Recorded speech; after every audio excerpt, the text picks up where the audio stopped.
शिक्षा गुरुद्वय निचला विष्णु विष्णुपाद भक्तिवेदांत नारायण गोसाई महाराज एवं निचला विष्णु विष्णुपाद भक्ति विज्ञान शिला भारती गोसाई महाराज जी के चरणों में असंख्य कोटि प्रणाम ज्ञापन करता हूँ। यहाँ पर उपस्थित ज्येष्ठ श्रीपाद गोपानंद भट्ट महाराज जी के चरणों में प्रणाम, पूज्यपाद राजा कुमार जी के चरणों में प्रणाम, समस्त दंडी पासगण वैष्णव और वैष्णव को प्रणाम करता हूँ। गुरुदेव की कृपा से श्री गोत्रों की परिक्रमा करते करते हम यहाँ पर आए। ये स्थान बड़ा ही विशेष स्थान है और ये जो आंगन में हम जहाँ विराजमान हैं, इसी आंगन पर इसी पिलर के पास गुरुदेव और इधर श्री पूज्यपाद भक्तिवेदांत त्रिविक्रम महाराज जी विराजमान थे।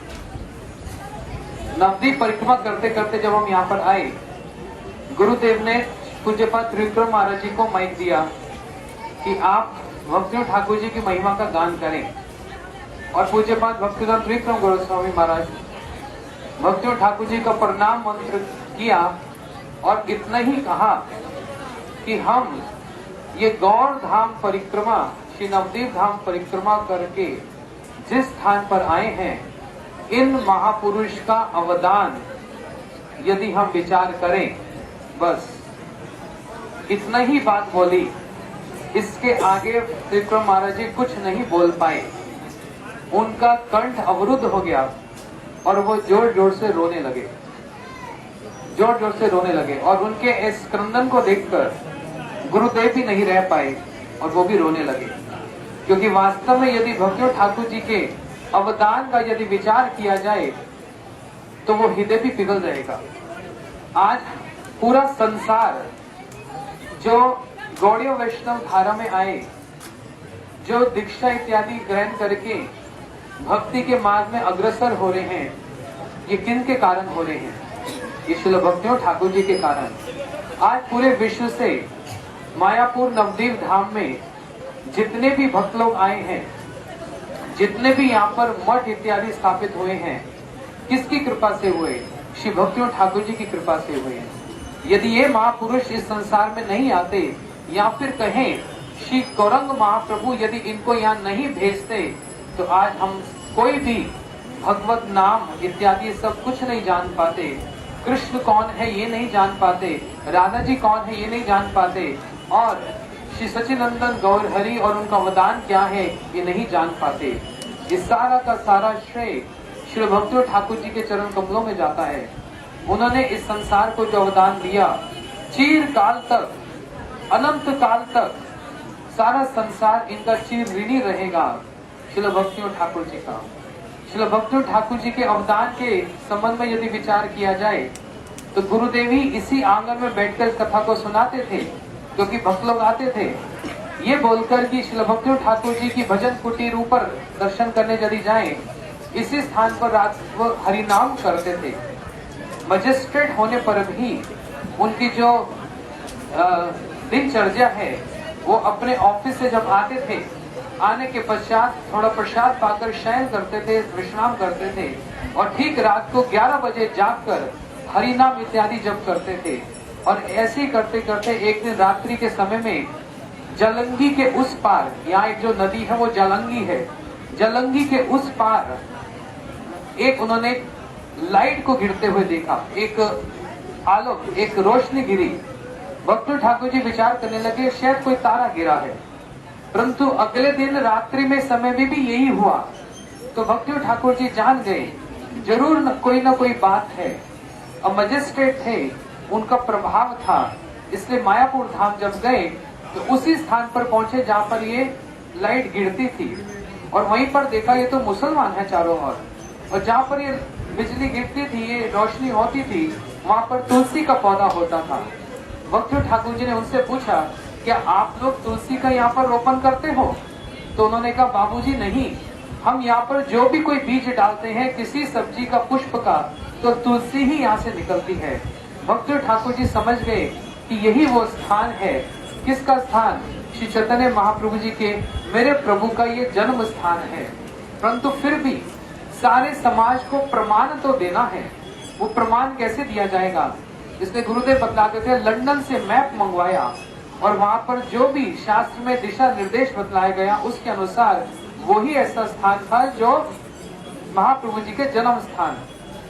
लेकिन तो भी भक्ति ठाकुर जी दीनतावश विचार करने लगे, मैं तो एक मजिस्ट्रेट की पदवी पर हूँ, मेरी इस बात को कौन प्रमाणिक मानेगा। इसलिए ऐसे किसी एक महापुरुष को यहाँ बुलाया जाएगा जिसकी बात सभी मानेंगे। और किसको बुलाया गया? वैष्णव सार्वभौम श्री जगन्नाथ दास बाबा जी महाराज, जो चल भी नहीं पाते थे। श्री बिहारी लाल उनके सेवक टोकरी पे धारण करके जैसे उनको वहां पर लेकर आए, श्री बाबा जी महाराज वहां से उछलकर जोर से हरि बोल हरि बोल हरि बोल हरि बोल हरि बोल करके नृत्य करने लगे। और उन्होंने घोषणा की, यही मेरे प्रभु का जन्म स्थान है। इसलिए श्रील भक्ति ठाकुर जी का अवदान देखो, महाप्रभु जी के जन्म स्थान नहीं, महाप्रभु जी के विचार को भी प्रकट किया। गौर नाम, गौर धाम और गौर काम को इस संसार में जो प्रकट किया वो श्रील भक्ति ठाकुर जी के माध्यम से हुआ। कैसे? उनकी बड़ी सुंदर मधुर भाष्य हरि कथा, इतने पोलाइट, इतने कोमल वचन बोलने वाले, इतने कोमल वचन बोलने वाले, सारे जितने और मत हैं उनको बड़े सामंजस्य करते हुए महाप्रभु के विचार को ही श्रेष्ठ मानकर उन्होंने अपने ग्रंथों के माध्यम से, अपने पत्रों के माध्यम से व अपने भजनों के माध्यम से उन सब विचार को प्रदान किया। गौर नाम, गौर धाम, ये गौर धाम प्रकाशित करने वाले श्री भक्ति ठाकुर और महाप्रभु जी के विचार उन्होंने अपने ग्रंथों के माध्यम से, विशेष करके गुरुदेव का प्रिय श्री जैव धर्म श्री भक्ति ठाकुर जी जो लिखा, उसको यदि पढ़े तो आश्चर्य लगता है। कैसे एक थोड़े से स्क्रैच से स्टार्ट करते हुए और कैसे राधा दास से मधुर रस की बातों को श्री भक्ति ठाकुर जी प्रदान कर रहे हैं। चैतन्य शिक्षामृत, प्रेम प्रदीप, ऐसे सुंदर सुंदर ग्रंथों को उन्होंने लिखा। और एक दिन तो उनके सामने श्री स्वरूप दामोदर गोस्वामी जी आए। श्री स्वरूप दामोदर गोस्वामी भक्ति ठाकुर जी के सामने आए और भक्ति ठाकुर जी उनको प्रणाम करने लगे, नेत्रों से अश्रु बहने लगे। और श्री स्वरूप दामोदर गोस्वामी जी ने उनको आदेश दिया कि मेरे को महाप्रभु जी ने आपको ये आदेश देने के लिए कहा है कि आप भागवत जी के श्लोकों के अनुसार, भागवत जो कि प्रमाण अमलम है, जो परम प्रमाण है, उनके श्लोकों के अनुसार आप एक माला गुथो। श्री भक्ति ठाकुर जी ने संबंध, अभिधेय और प्रयोजन विचार को आप प्रकट करो। श्री भक्ति ठाकुर जी ने, यदि आप उस ग्रंथ को पढ़ें, भागवत आर मरीचि माला, इतना सुंदर ग्रंथ जहाँ पर संबंध, अभिधेय और प्रयोजन, इन सब विषयों पर भक्ति ठाकुर जी ने कितनी सुंदर एक माला गुथी। भक्ति ठाकुर जी गदगद हो गए। स्वरूप दामोदर गोस्वामी जी का उनको दर्शन प्राप्त हुआ। और भक्ति ठाकुर जी के भजनों को देखो कैसे शरणागति, इतना सुंदर उनके भजन है, यहाँ पर शरणागति है। और उन भजनों में भी नित्य प्रभु की महिमा, महाप्रभु की महिमा, राधा रानी की महिमा और गोपीनाथ मामा निवेदन सुनो, कैसा मार्मिक एक भजन है। ऐसे सुंदर भजनों के माध्यम से और ग्रंथों के माध्यम से उन्होंने सारे विश्व को महाप्रभु के जो विचार, उस विचार से अवगत कराया। और विशेष करके चैतन्य चरितामृत के अमृत प्रभाव भाष्य, श्री कविराज गोस्वामी के ग्रंथ को समझना बहुत सरल है, परंतु भक्ति ठाकुर जी ने, सप्तम गोस्वामी भक्ति ठाकुर जी ने उसको और सरल कर दिया।